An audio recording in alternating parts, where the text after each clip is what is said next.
secret pride of Tharhes Industries was their Hall of Honor, a grand room built to BattleMech scale. Framed by massive redwood timbers stained to a near golden hue, the room smelled of raw wood and cold metal.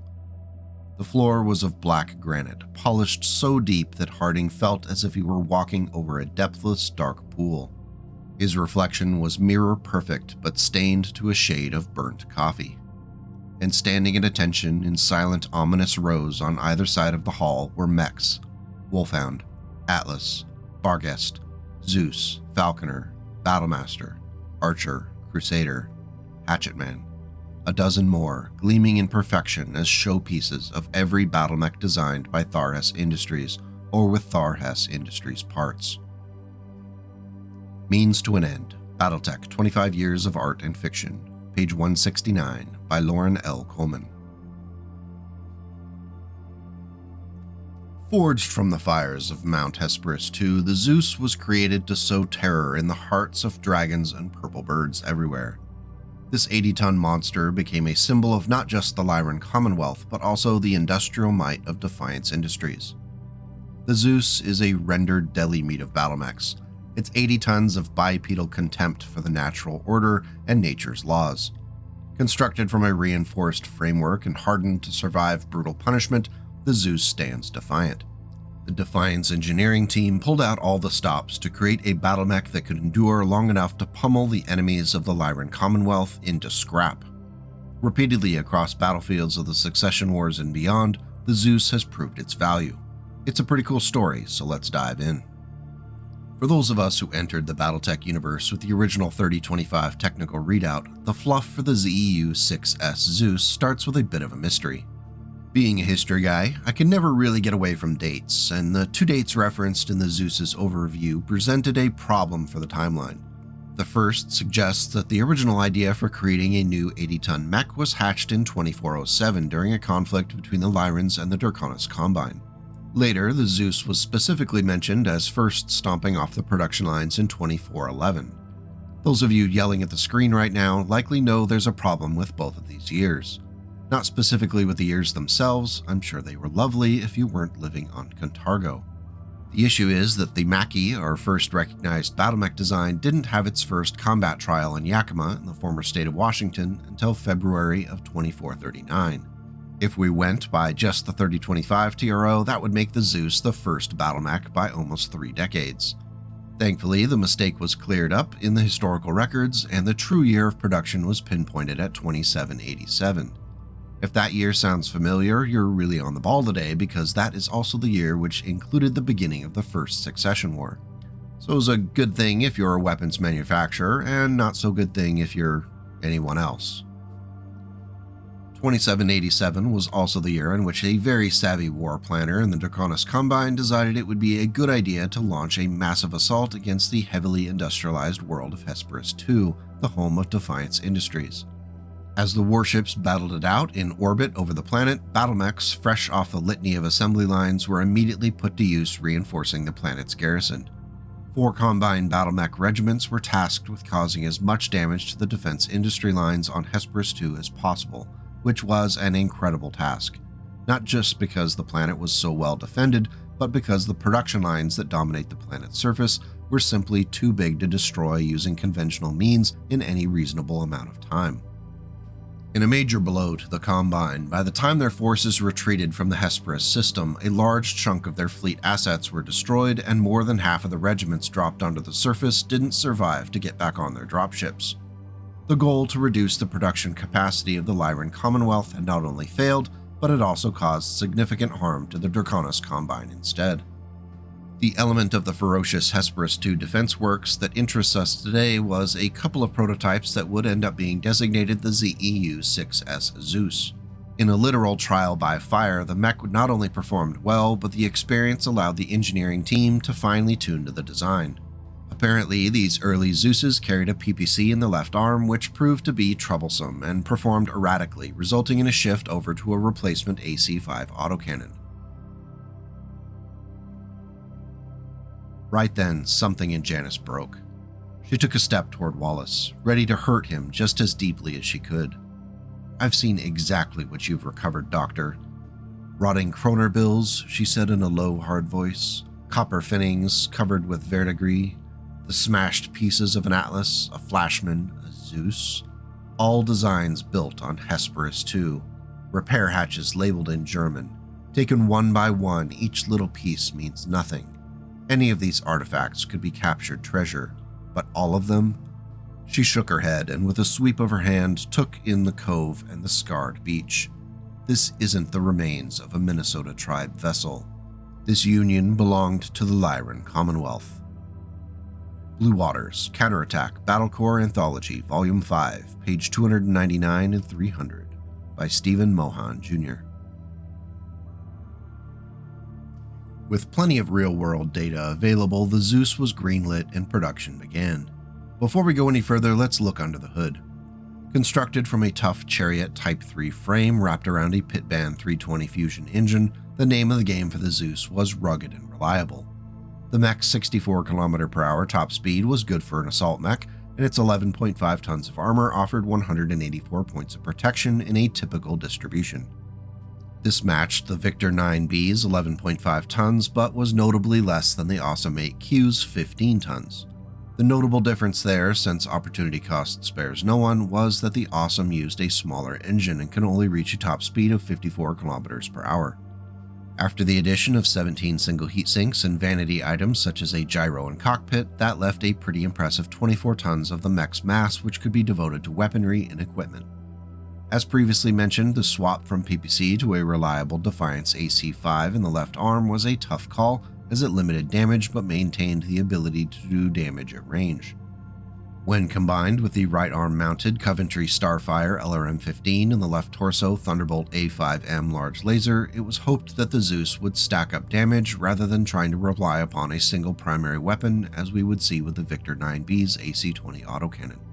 At close range, a standard Defiance B3M medium laser was added to the center torso, and because we're in 3025 TRO land, a second medium laser was installed into the left torso but facing the rear firing arc. While the overall offensive power of the Zeus 6S could be generously described as modest, fans of the Zeus were quick to point out that it wasn't the size of the guns, but how you use them. So I hear anyway. One of the more interesting little quirks for the Zeus was found in the right arm mounted LRM-15. While it might at a glance seem to be vulnerable in that place in the hand, the designers went out of their way to set the launcher's tubes back behind a reinforced structure. This allowed that arm to be used as a blunt force weapon in physical attacks without undue risk of damaging the missile launcher.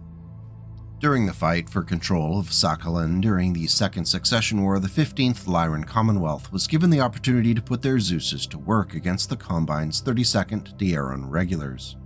The 15th consisted largely of Zeuses along with a supporting component of commando mechs. On Sakhalin, they quickly captured a high ridge which took advantage of the Zeus's long-range weaponry and made closing the distance on them a challenge. Not to be dissuaded, the Dieron regulars attempted to assault the Lyran position with their mixed collection of battlemechs including Battlemasters and Dragons. Their hopes were dashed as the Zeuses unleashed waves of long-range missiles, autocannon, and large laser fire. After falling back to regroup, the Combine camped for the night on a seemingly safe plain. As night set in, it seemed that both forces were content with not pressing the issue. A light rain began to fall over the area. That light rain soon became a torrent which drenched the Combine position and turned that flat, stable ground into a mud pit. Fans of the 100 Years' War might be feeling a vibe, and sure enough, this ended up playing out in a very similar manner to the Battle of Crécy in August of 1346 or Agincourt in 1415. The Combine mechs, taking on the role of the French nobility in our little comparison, were bogged down in the muck and mire following the storm, and as the Lyran Zeuses closed in on their position and rained down LRMs and autocannon rounds. The surrounding terrain funneled the Combine forces into a killbox, and quickly it turned into a rout. Mechs fell upon their fallen comrades in the mud, and 13 Combine battlemechs were disabled or outright destroyed. Just one Zeus and 3 Lyran commandos were lost in the lopsided fight. Vedette didn't want them to stop cheering immediately. He wanted the citizens of the Commonwealth to see him basking in the love of his people as he stood before the gaping maw of an open door at the end of the Defiance production line. 2 mechs stood behind Vedette, an Atlas on his right and a Zeus on his left. both painted in the colors of the first Hesperus guards, graphic reminders of the importance of Hesperus II. And if it happened to echo the symbolism of the Archon's throne room, well, that was just a coincidence. Bonfire of Worlds, page 189, by Stephen Mohan Jr. While the reception for the Zeus was overall positive, it was not without its detractors. Some pointed out that the LRM-15 was critically short of ammunition, with only 8 shots worth stored in the right torso. The Mech's fans were quick to respond that by the time most mech warriors were finished firing all 8 shots, it was likely that the battle would already be decided one way or another. On the other side of the mech, the 1 ton of AC-5 ammunition stored in the arm along with the autocannon presented a risk of ammunition explosion, but at least it wasn't stored in the center torso. The other complaint that made it into the records was that the mech was oversynced and a few tons could have been spent on additional armor for the Zeus instead. Looking at general use, the 3 primary weapons generated just 14 heat, at a run that would leave the Zeus 1 into the green. However, bringing in the front-facing medium laser did push that total possible heat to 2+ into the red while running. While not an egregious use of heat sinks, the Zeus 6S could easily have shaved off 1 or 2 heat sinks for an additional 1 or 2 tons of armor without it being a complete disaster. It boils down to your mech warrior's piloting style and risk tolerance. One notable Zeus mech warrior I want to highlight before we go much further was named Self. He was born on Zava Java among a community that traced its ancestry back to Native Americans who lived in the North American continent on Terra. Self joined the 10th Sky Rangers and earned a reputation for gracefully using his Zeus in battle as if it were much lighter than its 80 tons. During the 4th Succession War, Self took advantage of being able to move in such an unexpected manner, able to bring fire to his enemies while avoiding return shots. Self named his Zeus Skokomish, which was a reference to the coastal Native American tribal group of the former U.S. state of Washington. Out of universe, Self's battle mech received a Mechwarrior Online treatment with the apocryphal ZEU SK Skokomish hero mech. In a nod toward the Mechwarrior's reputation, it featured an XL engine, a custom weapons loadout, and even a mask system to boost the Zeus's speed. Unfortunately, back in universe, it wasn't able to find any evidence that the Skokomish was a custom variant. "Spartalance with me," he snapped, shifting the big Zeus into a lumbering run. Most pilots thought of the Zeus as a standoff weapons platform, but Brannick had always found that the psychological advantages of engaging in close outweighed the arguments for staying back to take advantage of the LRM launchers and large laser mount. The best way to neutralize the enemy was to overwhelm him. Blood of Heroes, page 275, by Andrew Keith. Succession War variants for the Zeus tended not to be drastically far from the 6S mean. The first on the timeline was designated the 6Y, and it featured an attempt to restructure the mech's more balanced loadout toward a single primary weapon. In this case, a blazer cannon was installed into the right torso, which offered the possibility of doing 12 damage out to 15 hexes. One of the drawbacks for this comparatively powerful shot was the generation of 16 heat. Critics of the blazer are plentiful, though at the time, short of an AC-20 autocannon and the rediscovery of Gauss rifle technology later on, the blazer offered a punch that couldn't be matched. The AC-5 autocannon was retained in the left arm, which added a little extra punch, but the traditional LRM launcher in the arm was dropped to an LRM-10 model with its 1 ton of ammunition stored next to the blazer in the right torso. Overall, the 12 damage output from the blazer had to be tempting, though heat generation was much more of an issue than with the 6S. One shot with the blazer on the run left the 6Y at 1+ heat into the red. A full alpha strike would drive that up to +6 into the red. The Zeus 6Y is a unique Succession Wars beast, and I'm curious if any of you out there in the audience have had any luck with it. For a more vanilla Succession Wars build, the 2940 debut of the Zeus 6A included the return of the PPC to the left arm along with a swap of the LRM-15 to 3 SRM-6s in the right arm. The large laser and 2 medium lasers went untouched along with all the other hardware components and armor. It is an interesting interpretation of the machine with the SRM-6s fed by just a single ton of ammunition. With just 5 shots per launcher, the possible 36 damage in missiles could be a great way to finish off a battle mech already damaged by the Zeus's PPC and lasers on the march in. Heat would absolutely be an issue, but the entire build seems to lean into the idea that when you do let everything go at an opponent, you want to make sure they're not around to fire back. The Zeus 6A strikes me as a battle mech that could be quite useful for someone who knows how to ride the heat curve and is open to take big risks on the battlefield. He nodded with understanding. If you face the Jade Falcons, you will need a good machine. Very good. Most of my stock is lights and mediums. I have a Zeus, one I refit and rebuilt myself, a former Steiner scout mech, or so he claimed, modified 5S model. He flashed a grin. She has medium pulse lasers, salvaged clan ones. I armored her up myself. This one, she mounts an LBX autocannon, good for gutting your enemies. She is a beast, but one that can hang in a fight. If you're going to go up against the Jade Falcons, you will need that. A Zeus, that sounded about right. How much? He chuckled. You can't afford it. I have $5 million, I offered. Wayland's War, Shrapnel, Year 1, page 589, by Blaine Lee Pardoe. The last of the Succession War Zeuses was designated the ZEU-6T, and it once again gravitated back toward a left arm mounted particle projection cannon. First spotted in 3026, the 6T's only structural change was the addition of 2 additional heatsinks, bringing the total to 19.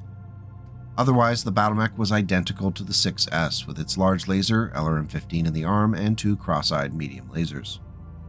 The heat curve was more forgiving for the 6T, as both the PPC and large laser could be fired while on the run, and only ended up at 1+ into the red. I can't help but wonder if anyone thought to remove that rear-facing medium laser in favor of adding an additional ton of armor. Oh, a frog can dream. With the increased cooperation between the Lyran Commonwealth and Federated Suns starting in the 3020s leading up to the creation of the Federated Commonwealth, the Zeus became a propaganda tool to demonstrate the industrial might of the Lyran half of its alliance. For the first time, Davion units far from Hesperus II saw deliveries of this noble battlemech. It was reported that the FedCon commanders and their procurement officers pestered Defiance to send the Davions as many Zeuses as possible. On the surface, it all looked to be a successful way to blend the fighting units.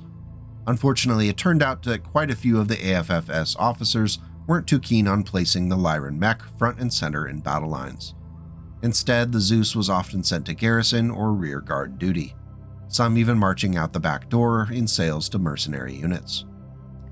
With the rediscovery of Star League technology with the Helm Memory Core, Defiance wasted little time upgrading their flagship battlemechs. Though security within the company was tight, rumors quickly spread that this new Zeus would be a game changer. The ZEU-9S design team sought to address each of the major complaints from the original design without going too far by adding things like an XL engine or doubling up on ER large lasers.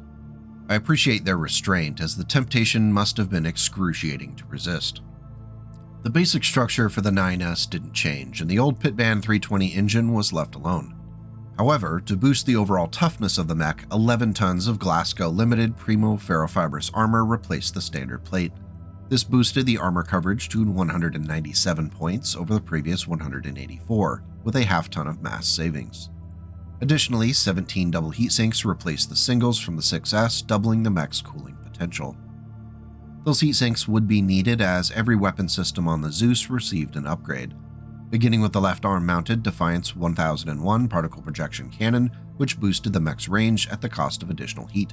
The Cyclops 12 ER large lasers set into the Zeus's left torso added to that long-range power at a similar price. The right arm mounted LRM-15 was left untouched, but the launcher's 1 ton of ammunition in the right torso received case protection to boost the battlemech's survivability. Finally, the 2 medium lasers were each upgraded to the Defiance P5M medium pulse lasers to increase the likelihood of picking off light mechs that think they're going to be crafty and close in on the assault. The positioning of the lasers was retained, with the one in the left torso facing that rear-firing arc. The Zeus 9X was stronger, more durable, and could hit harder than any previous iteration. It's always been one of my favorite Helm Memory Core upgrades to a design because all of the changes make sense. If you haven't dropped with a 9S before on the tabletop, I would recommend it. It earns 4 lightning bolts and a rusty shovel out of the back of a leopard. Beyond her canopy, the sky retreated and grew darker as she plunged toward the river. She couldn't eject, couldn't use the jump jets. She hurtled down the abyss and suddenly understood the despair of the damned. But not before a final image was forever branded on her brain. The Zeus, wreathed by flame, a nightmare demon from an underworld she couldn't imagine. And then everything fizzled, broke apart into multicolored pixels as the sim terminated and went black. Silence. And then a voice she heard even over the roar of her heart in her temples and the bellows of her gasping lungs. "I believe," said Matsuhari Toranaga, warlord of New Samarkand, "you are quite dead." Dragon Rising, page 21 and 22 by Ilsa J. Bick. The Zeus 9S became the standard for all new Zeuses produced on Hesperus leading up to the Fedcom Civil War. In 3062, an updated variant designated the ZEU-9T took advantage of the Lyran-developed light fusion technology, dropping the mech's engine mass by 5 tons. This savings was used to boost offensive power and added 2.5 tons of additional ferrofibrous armor, which almost maxed out the possible armor for an 80-ton battle mech. The 17 double heat sinks would get a workout as the ER-PPC, ER large laser, and 2 medium pulse lasers would get a new friend in the form of an ER medium laser in the right torso. Additionally, the LRM-15 in the right arm was further upgraded with an Artemis IV fire control system and given an additional ton of ammunition. If we're looking at our opportunity cost chart, which is definitely real and not just something I made up to sound smart, we'll see the Zeus 9T pushes toward more offensive power. Since we all know well by now that opportunity cost spares no one, that power is paid for with reduced durability in the form of the 2 light fusion engine criticals in each side torso. You can decide if that juice is worth the squeeze, but Defiance sure thought it was when they pushed the Zeus 9T into full production. As was typically the case, when the word of Blake arrived on the scene, things tended to get a little weird. This thesis was supported by what the Blakeists did to the Zeus when they aggressively reappropriated the Defiance factory lines in 3070. Apparently, the ZEU-10WB was already in the design process at the company, and just 6 months after the Blakeists showed up, it was stomping around the proving grounds, wielding a pair of heavy PPCs like it was cosplaying a thug. The 10WB was built largely on the 9S framework with a light fusion engine and 17 double heat sinks, but it also carried an extra light gyro and maxed out the 14 tons of ferrofibrous armor. The 2 heavy PPCs were bolstered by an ER large laser which remained in the left torso, and starting at mid-range, 4 ER medium lasers could also come into play. Now, if you're at home pondering the math on how 17 double heat sinks will fare with this loadout, ponder no more, because it's a little like this. Using my famous public school math skills and this calculator I found, we know that the full alpha strike while on the run would leave the 10WB at a toasty 30 heat into the red, which would automatically shut down the battle mech. All for a possible 58 damage with 2 chunks of 15 in the mix. While on its face this might seem a little wacky, without ammunition on board, going all in on the alpha strike when the moment is right could be worth it. If you're worried, you could always fire from a standstill and avoid that shutdown on a 10+ roll. The Zeus 10WB wins a few points for going all in on maximizing single-turn DPS, but may cause frustration for those who try to use it in a more traditional manner, which would require leaving quite a few weapons unfired each turn. So, buyer beware. The last official variant in our timeline arrived in 3130 and was designated the ZEU-11S. Once again, Defiance Industries went through the effort to update their iconic machine with the latest and greatest technology to make sure the Zeus remains relevant throughout the rest of the 32nd century. Starting with its engine, the Zeus 11S benefited from a clan spec extra light engine which saved a significant amount of mass for other treats like a compact gyro and 13.5 tons of inner sphere spec ferrofibrous armor. The inner sphere Gauss rifle in the left arm was fed by 3 tons of ammunition in the left torso, and in order to prevent extensive damage from critical hits, Case 2 was added to the arm. The ER large laser in the left torso was upgraded to clan spec along with the 2 ER medium lasers split between the center torso and right torso. That right torso laser facing that rear firing arc. A clan spec LRM-15 nod toward the original Zeus loadout was placed into the right arm and was aided by an Artemis IV fire control system. The launcher was fed by 3 tons of Case 2 protected ammunition in the right torso. Finally, a Beagle active probe was added to the right torso which gave the mech some anti-electronic warfare capabilities. The 11S's 13 double heatsinks are more than adequate for keeping the mech running cool with general use. A full alpha strike while on the run would only leave the mech at 4+ heat into the red. Dropping one of the ER medium lasers from the lineup for a few turns could pretty quickly get the Zeus back to neutral. If the Zeus 11S becomes the standard Zeus moving forward, it will be a very dangerous foe. Before we move on, we do need to take a few minutes to recognize the Zeus X project. I debated going all in on it for this video, but that would push the runtime up to the 45+ minute mark. It may end up getting its own video someday, who knows. The Zeus X, or ZEU X4, was an attempt to update the battlemech during the tumultuous Dark Age era. Defiant spared no expense on their prototype, giving it a composite frame, an extra light 400 fusion engine, and 14.5 tons of reactive plate armor. With a new movement profile of 580, this was the fastest Zeus in history. The Zeus X was intended to be a command mech, so a cockpit command module was added to the head. The loadout was vaguely familiar with a light Gauss rifle in the left arm and an ER large laser in the left torso. An LRM-20 was put into the right arm, and a medium X pulse laser was set into the center torso. Case 2 was added to the right torso to protect the 2 tons of LRM ammunition. Matt Plog's line art for the Zeus X4 is great, and the mech was featured on one of my favorite advanced rules sourcebooks, Maximum Tech. Unfortunately, it's not a battle mech I would want to take into battle in or out of universe. The light Gauss rifle can't really justify its existence, and the XXL engine makes the mech much too expensive and too vulnerable for anything but parades and going after enemies with vastly inferior technology. There are a few variants for the Zeus X that are worth looking into, but they'll have to wait for another time to fall down that rabbit hole. The Zeus fired the moment Harri appeared, letting go with its autocannon and long-range missiles. 15 of the missiles were in flight by the time Harri worked his joystick to bring the targeting reticle to bear on the monster mech. The missiles slashed across his torso and arm, splaying armor wildly. Harri wasn't sure how many of the salvo had hit, but judging by the warning lights on the cockpit display, it was a significant number. By Blood Betrayed, page 68, by Blaine Lee Pardoe. After fiddling around with Megamech for a while, I think I've come up with a pretty solid IlClan era Defiance Mechfrog variant. Totally unofficial and non-canon, of course.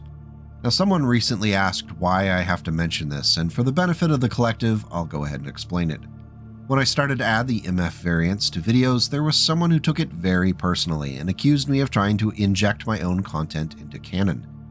Clearly, this very observant person had exposed my Machiavellian scheme, and from then on, I now feel obligated to point out that my variants are non-canon and unofficial. It's penance for my serious transgression against the BattleTech franchise. Maybe in time I can be forgiven for my hubris. Anyway, the ZEU-1MF was created as a cheaper alternative to the 11S with the light fusion engine instead of a Clan XL and a standard gyro. 13.5 tons of ferrofibrous armor protected the mech, and for the first time the Zeus would be able to float through the atmosphere thanks to the addition of jump jets that pushed the movement profile to 464. The 14 double heatsinks added will be getting a workout, I promise. Starting with the left arm, 2 snub-nosed PPCs work in tandem to bring their curiously fun brand of man-made lightning into the lives of this mech's opponents. In the right arm, a Clan Spec LRM-20 sits in the barrel fist and is fed by 2 tons of ammunition that are Case 2 protected in the right torso. Boosting the mid-range damage, 2 light PPCs were installed into the left torso.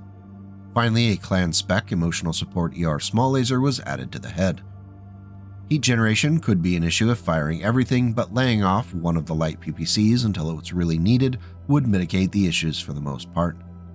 With 12 shots, the Clan LRM-20 is a menace at all ranges and is unlikely to run out of ammunition in all but the longest of fights. The combination of snub-nosed and light PPCs makes the Zeus 1MF pretty nasty in the 9 to 13 hex range, where the other mechs might struggle to bring their close-range weapons to bear.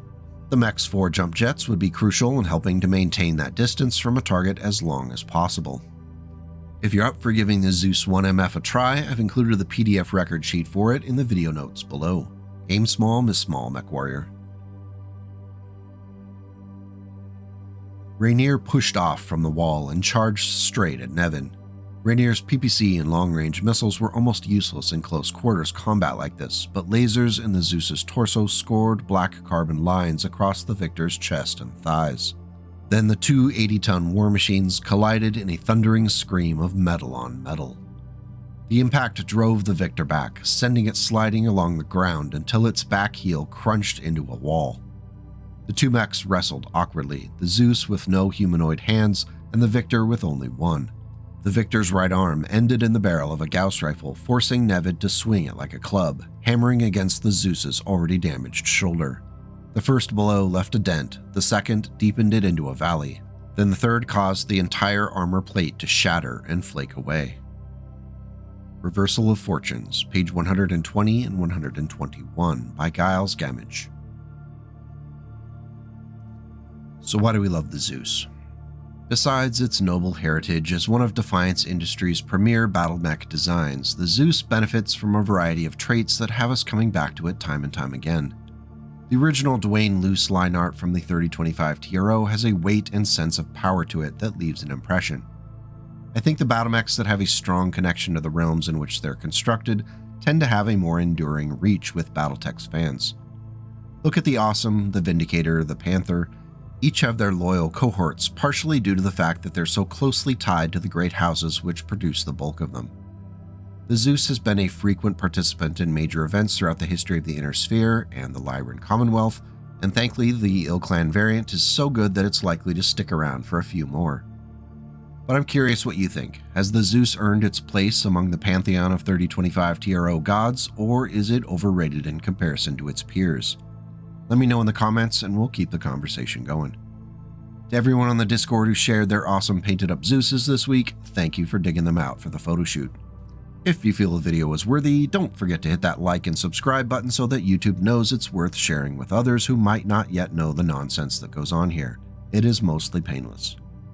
If you want to go one step further and directly support the channel by throwing a few bucks my way each month, that would help me make the argument that this venture is worth the effort for a little longer.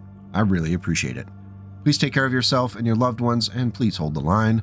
Now go out and make the world a slightly better place today and tomorrow.